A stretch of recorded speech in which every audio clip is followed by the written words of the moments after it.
안녕하십니까. 이해랄입니다. 오늘은 특별한 손님을 모셨는데요. 작년에 한번 출연하신 적이 있은 것 같으신데, 김형수 선생님이시라고 저기 북한의 만청산 연구소, 김일성의 만수무강과 김정일의 만년 청춘을 연구하는 개인 이 장수연구소에 근무하셨던 적이 있는 우리 김형수 선생님 모시고 여러 가지 이야기 좀 나눠보려고 합니다. 선생님 안녕하십니까? 네, 반갑습니다. 예, 작년에 나오셨죠? 작년에 했나요? 올해 초월인가요? 모르겠네요. 작년에 김일성의 성기능 강화를 위한 이런 방송을 한번 김일성, 김정일 건강장수 연구를 위해서 동맥경화라든가 당뇨병 그 외에도 아마 1980년대부터는 김일성도 나이 좀 70 넘어가고 또 김정일도 나이가 먹다 보니까 점차 이제 성기능 강화가 건강에 좋을 것이 아니냐. 그래서 그걸 연구하라. 이 김정일이가 내적으로 이제 지시를 해가지고 우리 연구원에서도 그런 연구를 했던 얘기를 좀 했죠. 그때 우리 고급당 학교에 있는 임상검토과 대상에 대해서 얘기했던가요? 그때 못 들었는데요. 그렇죠. 고급당 학교에 있는 사람들을 임상 대상으로. 그러니까 김일성의 건강 장수를 연구하자고 하면 북한 주민들은 몸이 너무 또 이제 말라가지고 할 수 없이 김일성, 김정일처럼 뚱뚱한 사람들을 이제 선정을 해야 되잖아요. 그러다 보니까 김일성 고급당 학교는 북한에서 간부 중에서도 고위층 간부들 그들을 이제 6개월과 2년짜리 두 가지가 있어요. 특설반 6개월 있고 2년제가 있는데 그 이제 뚱뚱한 간부들 대상해가지고 그들의 건강을 김일성, 김정일의 건강을 위한 연구를 하는데요.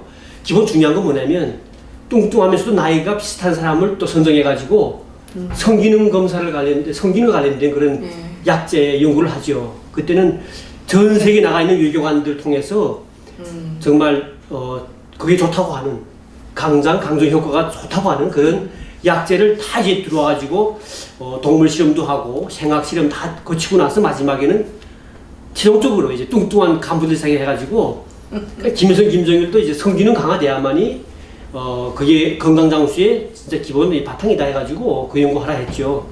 그때 고급당학교에 대한 그 내용을 가지고 제가 이제 한번 글을 쓴 적이 있는데 아마 외국에 계시는 분들 중에 아마 평양에서 다니면서 고급당학교를 아시는 분들 좀 있더라고요.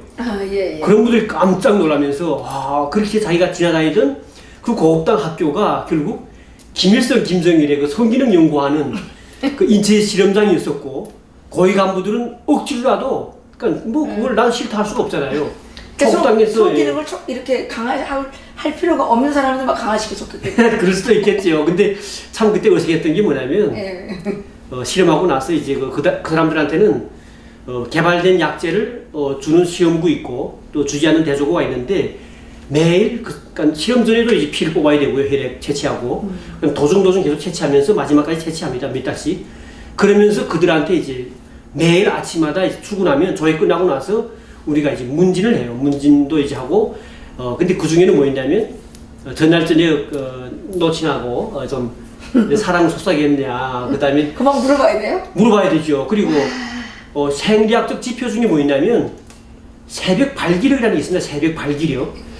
그걸 또 새벽 발기력에 대해서 물어봐야 돼요. 오늘 아침에 새벽 발기가 좋았습니까? 지속 시간 얼마 됐습니까? 이런 것도. 그러니까 처음에 제가 이제 임상검도과에 포함돼가지고 유체가 보고 입고 나가서 문진할 때 좀 창피하더라고요, 사실은. 근데 시간 지나다 보니까 창피한 줄 몰랐고요. 그리고 약을 쓴 것도 효과도 좋더라고요, 사실은. 어떤 사람들은 좋아했겠네요. 네, 한 달 동안에 한 번도 못 가던 놓친 것들은 일주일에 2번씩 갔다는 사람도 있을 정도로 그렇게 그런 연구들 했었죠, 그때. 근데 나이가 몇 살인데 그게 한 달 동안 한 번도 놓친 것도 못 가다가? 아마 북한에서는요, 한 60 정도 준호하면 그렇게 이제 많지요. 왜냐면 술도 많이 마시고 또 여러 가지 이제 또 스트레스가 많다 보면 간부들하고 스트레스 없겠습니까? 북한 간부들 불쌍하죠, 사실은. 인권에 사각지대 놓인 게 북한 간부라고 볼 수 있습니다. 아니 그럼 잘 사는데 인권에 사각지대에 놓여 있어요. 근데 잘 사는 것도 있지만 동시에 한쪽으로는 언제면 내 목이 달아날지 그리고 일반 서민보다도 외부 세계도 알고 있고 이 체리가 나쁘다는 건 더 잘 알고 있기 때문에 앞에서 진짜 그 분출하지 못하는 그러면서도 내적으로는 또 그 간부로서 유지하기 위해서 남을 모해해야 되고 뭐 이런 것들 정말 예 그리고 뭐 처형당할 때 보면 일반인보다도 간부들 엄청나죠. 죽이는 거 보면 그래서 항장엽 선생님이 이런 말씀을 하셨죠. 북한에서 고위층으로 올라간다는 거는 고압선으로 가까이 다가가는 것이다. 고압선 비슷합니다. 예. 예. 제가 대학 다닐 때 우리 학급에 17명 중에 김성종합대학은 다 고위층 간부들 많지 않습니까? 그 중에 5명 그들은 이제 졸업할 때 그때 가서 이제 부모들이 정말 중앙당 간부, 조선중앙은행 총재, 뭐 하여튼 그다음에 뭐 수문영, 김제공대 그 총장이었던 박영철 어쨌든 북한에서 그 유명한 간부들 자녀들 우리 학교도 보면 거의 3분의 1은 졸업하기 전에 다 달아나더라고요. 그래 그거 봤을 때 북한에서 흔히 말하던 가늘게 길게 사는 게 낫지 않냐 아니면 두껍게 실하게 사는 게 좋냐 짧게 뭐 이런 이야기가 있었는데 그때 그 간부들이 그거라고 봅니다. 그 남편이 간부다가 됐다가 이제 떨어지다 나니까 결국 집사람들이 그 이제 혼미한 그 정신 상태에서 차 사고 당한 저희 그 학급에 그런 상황도 봤을 때 그때는 아 나는 별로 저런 높은 간부 그것이 물론 뭐 제가 될 수 없겠다마는 그래도 별로 그때도 높은 간부도 별로 이런 생각 들긴 들더라고요. 아 그렇군요. 그 이번에 그 선생님 그 이번에 남한예술단이 북한에 갔다 왔잖아요. 그래서 김정은이가 이제 뭐 나와서 뭐 손잡아주고 해서 뭐 용광이다 뭐 어쩌다 하는 이 레드벨벳의 그 소녀 가수도 있었는데 좀 정신이 없죠. 네, 전 좀 보니까 뭐 첫째로 중요했던 게 뭐냐면 제가 좀 이번에 쭉 보는 과정에 느낀 게 좀 약간 실망이 있었어요. 왜냐면 지난 시기에 우리가 북한에서 많이 불렀던 한국 노래도 문제지만은 무슨 K-팝 음악이라고 하면 세계적으로 유명한데 전에 K-팝이 언급이 안 되더라고요 북한에서. 물론 김정은이가 뭐 다 정해줘가지고 했다는 거 아닙니까? 그러니까 좀 눈치를 많이 봤겠죠. 근데 세계가 다 아는 K-팝을 왜 그렇게 강조할 수가 없는 그런 처지였을지 그리고 노래 선정도 보면 북한에서 제가 살아오면서 불렀던 그 노래들에 비해서 봤을 때 또 저희 자식들이 북한에 있을 때 한국 노래 부르면서 지금 또 분위기 봤을 때도 그렇고 정말 그 정서에 약간 좀 못 미치는 감이 나더라고요. 이게 지금 하고 있는 건데 무대가 너무 우울해요. 그렇죠. 그럼 어떻게 이런 걸 입으라고 이거 지정을 해줬는지 왜 이런 옷을 입고 노래를 불렀을까요?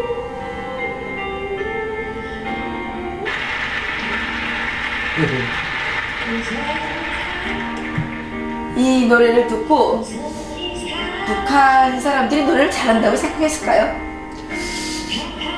저 북한 사람들의 그러니까 이런 창법하고 한국 창법 좀 다르죠 사실은. 그런데 제가 북한에 있을 때 보면 우리 한국 노래를 북한 사람들이 그 창법대로 부르는 거 보면 잘 부르는 분들이 있습니다. 그런데 이번에 이 노래 이거 쭉 봤을 때 좀 오하다는 감이 저는 좀 부족하지 않았을까 이렇게 생각돼요. 그리고 이거 복장도 뭐 이래가지고 이게 북한 사람들이 뭐 감동을 받았겠어요 이거? 북한 애들은 옷은 더 못 입은 것 같잖아요. 근데 원단은 더 좋을 것 같아요. 그리고 디자인도 여러 가지니까 그러니까 좀 자유를 상징하는 그런 옷이 아니겠냐 생각되는데 근데 문제는 나는 그거보다 더 중요한 게 있다고 봐요. 뭡니까? 우선 아니 이 사람들 지금 표정 좀 보십시오. 그러게 제가 말씀하는 건데요. 전혀 이게 뭐 감동받는 표정이 아니에요. 우선 공연에 지금 이게 와서 관람하는 모든 사람들 자체를 보면 일반 북한 주민이 아니라는 데 방점이 있는 거죠.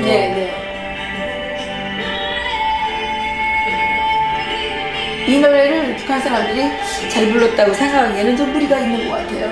상품이 드는 아주 막 소화오잖아요 지금. 이 여자는 뭐 이렇게 앉았어? 생각한가 본데?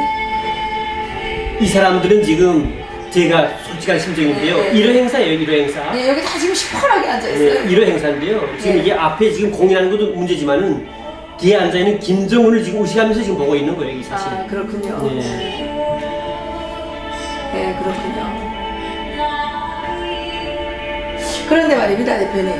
지금 북한이 남한 가수들을 불러다가 이렇게 노래를 한쪽으로 시키면서 공연을 시키면서 한쪽으로는 그 양강도 네. 삼수군에서 15살, 16살 된 그 소년들이 이 남한 노래를 부르고 유통시켰다고 네. 그 소년교화소에도 보내고 이제 그 일부는 또 그 저기 교화소에 데려갔다 그러는데 그러면 이 자기는 이걸 갖다가 보면서 즐기면서 국민들은 전혀 이런 걸 못 보게 하는 거 아닙니까? 그거는 뭐 김정일 때도 마찬가지였습니다. 예. 제가 2009년에 북한이 탈북하기 전에 예. 2008년이었는데요. 그때도 이제 상무가 있었잖아요. 예. 예, 그 예. 비사 상무를 해가지고. 이 사회주의 그룹과. 예, 예. 예. 근데 그때 그 상무 그룹 아들한테 이제 우리 아들애가 예. MP3를 가지고 이제 남한 노래 듣다가 잡혔어요. 예, 예, 예. 그래서 끝내 저녁에 지금 잡힌 상황에서 연락이 온 거예요. 예, 예, 예. 그래서 제일 중요했던 게 뭐냐면 어떻게 빨리 구출하지 않으면 애가 감옥에 가잖아요. 예. 그러니까 남한 노래를 부르면 무조건 감옥에 갔었습니까? 예. 미성년자는 무조건 소년 교양소까지 가야 되는 상황이고 예. 그때 제가 고양이 담배 그 크라벤 그 담배를 네. 세 막대기를 주고 겨우 건져냈는데 예. 근데 사실 북한에 있을 때도요 이게 사실은 북한도 평등 사회라 하지만은 예. 북한은 이렇게 노래 듣는 것마저도 평등하진 않습니다. 예, 예. 제가 대학에 다닐 때 있잖아요. 예, 예. 우리 김성종합대학에 예. 김정일이가 외국 노래를 듣기 위해서 그만 전문 외국에서 노래를 가지다가 제공해주는 예, 예. 그런 부서가 있었고요. 예. 거기에서 이제 부책임 자격되는 사람이 자식이 우리 학급에 있었습니다. 그랬군요. 예. 그래서 우리가 그 집 가서 이제 노래를 몰래 듣고 냈는데 그 친구도 가까운 친구다 보니까 극비로 이제 그 노래를 듣게 한 거예요. 네. 그때 제가 깜짝 놀란 게 뭐냐면 그 많은 노래 중에 미국 노래가 엄청 많았어요. 그 그때 이야기 듣는 게 뭐냐면 김정일 장군님은 전 세계 노래를 모르는 노래가 없다. 그래요. 한 번 틀어주고 훗날에 다른 걸 같은 걸 반복해 틀어주면 딱 알아맞춘대요. 와, 저 노래 전부 들은 건데 왜 또 틀어주는 거야 이렇게. 그리고 네. 좋은 노래 따로 별도로 관리해서 또 듣게 하고. 네. 근데 그 친구네 집 가면 이 녹음기만 해도 한 6개가 됐어요. 크게 여러 가지가. 그리고 아버지는 저녁 들어와서 또 이제 그 체크를 해야 되잖아요. 이 친구가 몰래 그걸 이제 한두 개 감췄다가 또 우리가 몰래 듣고 냈는데 그 당시에 김정일도 마찬가지로 자기만은 미국 노래를 비롯해서 전 세계 노래 다 들었습니다. 지금도 마찬가지죠. 김정은이가 지금 따로 별도로 이 노래를 듣고 이렇게 지금 네. 예, 초청에다가 듣는 것마저도 북한의 고위 간부들이 앉은 사람들 자체가 일반 사람 아닙니다. 네. 그리고 물론 공연한 것 자체를 유표하지 않을 거예요. 이제 만약 중국에서 조선족들이 아마 이거 시리아를 구워가지고 북한에 이제 유포시키면 아마 돌아갈 건데 네. 혹시 또 북한 친구들 속에도 아마 또 유포할 사람도 있긴 있겠죠. 그렇죠. 예. 사실은 북한은 이걸 봤을 때 저는 정말 김정일 마찬가지로 김정은도 평등을 주장하고 인민의 지도자를 하지만은 예. 그 사람도 정말 김정일 못지않은 평등사회 아닌 불평등사회 독재 국가를 만들고 있구나 하는 그렇죠. 생각이 많이 들더라고요. 그렇죠. 근데 이게 백지영이가 부른 노래는 총 맞은 것처럼이에요. 그걸 왜 하필이면 총 맞은 것처럼을 하라고 했을까요? 참 저도 우리 탈북자들이 한국에 와서 처음 들은 사람들이 깜짝 놀란 게 왜 총 맞지 이렇게. 근데 사실은 북한 친구들 속에 요즘에 이 노래가 좀 유포된다고 합니다. 총 맞은 것처럼? 네, 일부 이 들린다고 합니다. 백지영이가 가서 불러서 그렇군요. 네, 그래서 어떻든 간에 이 북한 주민들 알 수 있는 노래들 이런 노래를 아마 튼 것 같아요. 근데 참 노래 내용이 총 맞은 것처럼 예, 좀 충격이죠 어쨌든. 예, 근데 어쨌든 그래도 북한 주민들이 다 들을 수 있었으면 얼마나 좋겠습니까? 근데 자기들은 누리면서 북한 주민들은 지금 뭐 어린아이들이 이걸 불렀다고 감옥에 집어넣고 네. 이렇게 하고 있는데 이런 이중적인 이 제도입니다. 우리 그 김 선생님께서는 지금 북한 인권 운동을 하고 계시죠? 그러죠. 예. 예, 그 뭐 단체 이름이 뭐라고 했나요? 진검다리입니다. 진검다리. 영국에서 주로 활동하고 있나요? 진검다리라고 하는 것은 우리말로 진검다리면 그거잖아요. 이제 이쪽에서 저쪽으로 가려면 도를 건너서 가야 되듯이 이제 북한을 탈출해서 앞으로 독재 국가 정말 우물 안의 개구리 같은 그런 신세에서 우리가 자유롭고 정말 우리 대한민국 같은 그런 이제 민주화된 나라로 오려면 아무래도 징검다리를 밟아서 올 건데 바로 우리가 징검다리 역할을 하자. 그래서 북한 주민들의 인권도 전 세계에 알리고 북한 주민들한테도 인권의 상황이 어떻게 나쁜 것인지 또 북한에서 말하는 인권이라는 것이 과연 얼마나 호황하고 거짓인지, 그리고 전 세계가 바라보는 북한 인권의 참상이 얼마나 전 세계적으로 가장 위험한 그런 이제 인권 상황인지 하는 것을 알리기 위해서 우리가 단체를 발족했는데, 지금 전 세계에 나가 있는 우리 탈북민들이 많지 않습니까? 영국에도 거의 700명 되고요. 미국과 캐나다에도 각각 200~300명씩 됩니다. 그 외에도 전 세계에 안 나간 나라가 없죠. 그러니까 전 세계에 나가 있는 우리 탈북자들이 같이 합심해가지고 인권 활동을 하자. 그래서 발족한 단체가 우리가 징검다리인데요. 그러니까 국제 NGO 네트워크 단체입니다. 그러니까 여기에는 우리 탈북자뿐만 아니라 전 세계에 나가 있는 우리 탈북자들과 같이 활동하는 전 세계인들, 전 세계 NGO 단체들하고 같이 지금 활동하는 목적에서 지금 생긴 단체고요. 네, 그래 해외에서 지금 활동도 좀 많이 하고 있고, 또 공동대표인 우리 박지연 씨도 지금 영국에서 BBC 방송을 비롯해가지고 또 영국에 있는 또 유럽에 있는 많은 학교 다니면서 북한 인권 상황도 알리고, 그다음에 김정은 독재 국가가 얼마나 나쁜 국가인지, 3대 세습이라는 것이 얼마나 현대판 노예 왕족 같은 그런 북한의 참상이 얼마나 비열하고 북한 주민들이 얼마나 처참하게 지금 살아가고 있는지 하는 것을 지금 계속 고발하고 있습니다. 아, 그렇군요. 지금 남북 정상회담이 멀지 않았습니다. 그래서 그 유엔에 있는 휴먼 라이츠 워치에서 200개 단체들이 그 정상회담에 북한 인권 상황을 넣어야 된다라는 이제 그 페티션을 넣은 게 있는 것 같은데, 그 징검다리도 거기 참가했습니까? 저희 지금 단체는 원래 지금 이번에 행사를 좀 더 크게 하려고 했었댔고, 그 단체 활동은 지금 아직 이제 그 영국 쪽에서 지금 아마 이제 또 어떻게 될지 모르겠습니다. 근데 참 뭐 공개적으로 뭐 말씀드리면 그거죠. 지금 남북한이 통일 바라는 그런 취지에서 최근까지도 이제 지난해까지만 해도 북한 인권 활동에 대한 여러 가지 활동이 좀 강화되었는데, 지금 최근에는 많이 지금 정부 차원에서는 지금 북한 인권 활동 많이 지금 제약을 좀 하고는 있죠. 좀 안타까운 사실인데요. 만약 이러면서까지도 남북한이 평화로워지고 북한이 비핵화되면 얼마나 좋겠습니까? 이 순간에도 북한은 지금 여전히 공포 정치 속에서 많은 사람들이 정말 처형되고 있고, 또 탈북자들도 지금 중국에서 북송돼 가지고 지금 북한에서 지금 감옥 생활도 하고 또 고문 나오고 있습니다. 근데 이런 상황에서 정말 이 북한 인권 활동, 이 활동에 대한 그 어떤 제약이라든가 이거는 범죄적인 문제고 반인륜적인 문제라고 좀 봅니다. 예, 그렇죠. 사실 그 문재인 대통령이 진정으로 역사에 남고 싶은 남을 수 있는 대통령이 되고 싶다면 김정은에게 요구해야 됩니다. 정상회담에 앞서서 국군 포로들 한국 전쟁 때 강제로 그 납북 그 끌려간 국군 포로들을 전원 송환하도록 해야 되고, 또 납북자 불법으로 납치해간 사람들 아닙니까? 납북자들 전원 송환해야 되죠. 그리고 탈북자들 가족이 다 정말 그 사람들은 죄가 없어요. 넘어온 사람들은 그 사람들의 선택입니다. 그런데 타인의 선택에 의해서 가족이라는 이유만으로 정치범 수용소에 끌려가서 그 고문으로 처형되거나 지금도 거기서 고통당하고 있는 그런 정치범들이 있죠. 그리고 또 북한에서 사실은 뭐 북한의 정치범이라는 게 이 한국 사회에 있는 그런 정치범이 아닙니다. 뭐 반체제 활동을 용감하게 했거나 이런 사람들 별로 없어요, 사실은.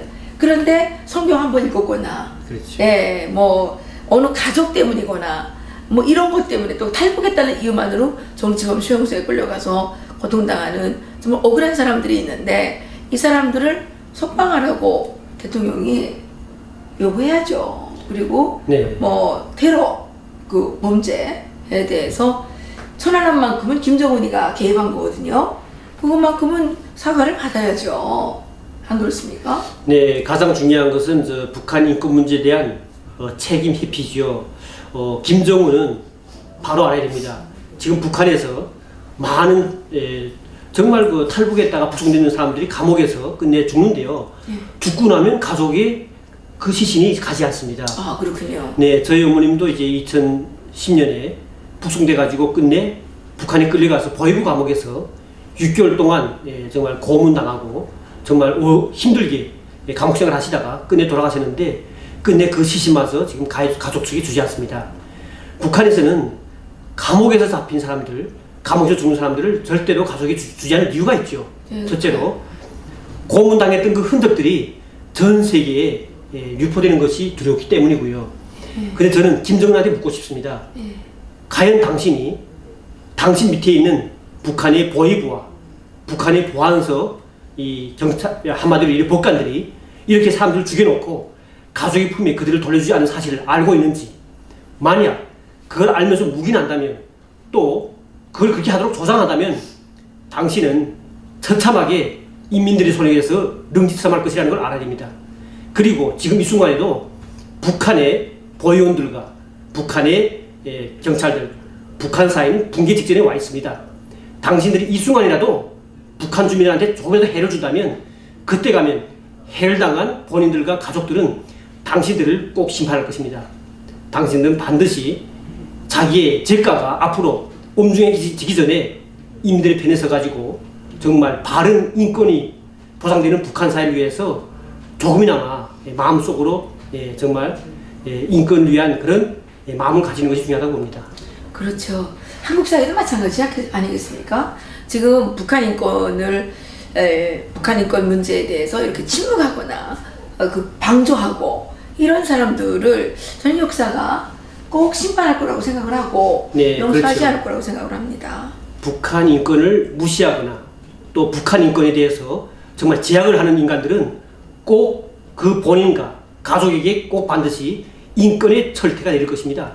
저는 확신합니다. 역사는 정의이기 때문에 지금 이 순간에 무언가 회피하고 숨기려 해도 반드시 역사는 정의 편에서 정말 불의한 그런 모든 사실들을 낱낱이 이제 밝힐 것이고, 그런 인간들한테는 꼭 복수의 철퇴를 내릴 것입니다. 아까 우리 대표님께서 말씀하실 때 북한의 붕괴 직전에 와 있다 이렇게 말씀을 하셨는데 어떤 그런 정황이 있으십니까? 저는 그렇게 생각해요. 김정은이가 지금 이렇게 정상회담을 구걸하고, 물론 우리 정부도 그걸 좀 유도를 많이 했지만은, 그리고 중국과 미국에도 지금 손 내미는 이유가 있죠. 김정은도 결국 부조리한 모순이 가득 찬 북한 사회가 결국 위태롭다는 걸 알고 있습니다. 그리고 작년부터 시작됐던 올해 초에 들어오면서 정말 붕괴될 수 있다는 그 가망성에 대해서 너무도 이제 겁이 났던 거죠. 저는 김정은의 눈과 그의 정말 그 모든 이제 인상들을 자세히 봅니다. 그 과정에 그는 항상 불안에 떨고 있고, 정말 그 무엇인가 정말 이 모면하고 싶은 그런 것이 지금 그한테는 지금 있을 뿐만 아니라 북한 정부와 북한 고위급 인사들도 지금 현재 마찬가지입니다. 생존하기 위해서 지금 현재 이렇게 바라고 있지만은, 만약 그들이 진정으로 북한 주민들과 국제사회와 또 인류의 보편적 가치인 인권을 무시한다 하면 더 이제 그 붕괴는 촉진될 것이고, 만약 그들이 바른 선택을 해가지고 사실 북한 주민들한테 또 국제사회에 정말 인류의 보편적인 가치인 인권에 대해서 그들이 호응에 나서고 어느 정도까지 그들이 이제 그걸 감수하면서 정책적 제한을 많이 해가지고 북한 주민들도 편안하게 산다면, 그러면 조금이나마 그런 이제 부조리한 체제가 좀 유지될 거라고 좀 봅니다. 그렇군요. 결국은 이제 이 악마의 이 체제는 무너질 것이라는 전제하에 여기에 누가 더 많은 기여를 하느냐, 이 무너지지 않게 하는데 누가 더 많은 기여를 하게 되느냐, 누가 그 악마의 체제를 유지하고 보존하기 위해서 노력을 하느냐에 따라서 이제 어떤 심판을 받느냐가 결정이 될 것 같은데요. 그러면 남북 정상회담에 대해서는 어떻게 보십니까? 일단은 남북 정상회담 이제는 다 할 때가 됐으니까 일단 해야죠. 근데 문제는 중요한 것은 우리 정부나 또 그리고 북한도 마찬가지겠지만은 지난 기간에 이루어졌던 그 남북 정상회담처럼 그 순간만 모면하고 그런 정상회담은 정말 바라지 않습니다. 이번 정상회담에서 할 소리는 하고 진짜 앞으로 또다시 이제 이 지금의 남북 정상회담이 정말 실패되는 그런 또 이제 사례가 다시 되지 않게끔 정말 더 정말 정상회담을 위한 그런 회담이 아니라 진짜 진정한 회담이 되기를 좀 바랍니다. 그렇죠. 사실은 정상회담에서 문재인 대통령께서 가장 먼저 그 의제에 올려야 할 부분은 사실은 북한 주민들의 인권, 문제 해결입니다.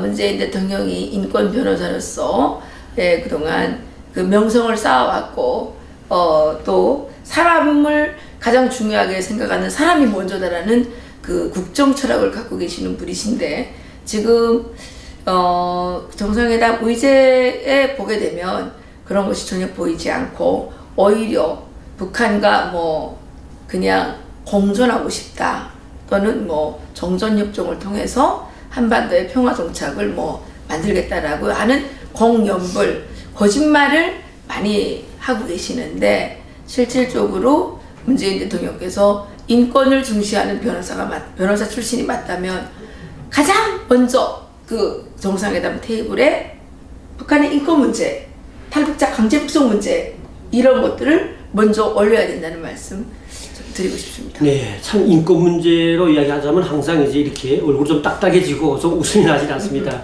근데 한 가지 제가 5월 달이 되면 4달이죠.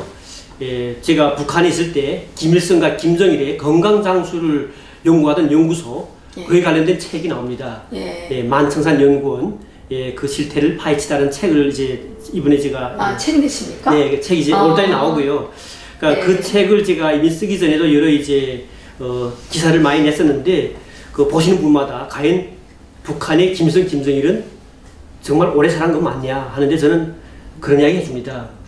북한 주민들의 평균 수명에 비해 봤을 때도 그렇고 김일성이나 김정일은 그래도 괜찮게 오래 사시면 됩니다. 사실은. 왜냐하면 김정일도 만약 저희 연구소에서 정말 연구하고 그리고 저희들이 이제 제안했던 그런 방식대로만 먹고 섭생을 잘했으면 그렇게 또 빨리 죽진 않았습니다. 항상 스트레스 받고 그러다 보니까 너무 폭주를 많이 했고 난잡한 생활을 많이 하다 보니까 빨리 죽은 것이고요. 그리고 최근에 많은 분들이 김정은이가 저렇게 뚱뚱했는데 오래 살 것이냐 물어봅니다. 그래서 저는 항상 이야기해 주죠.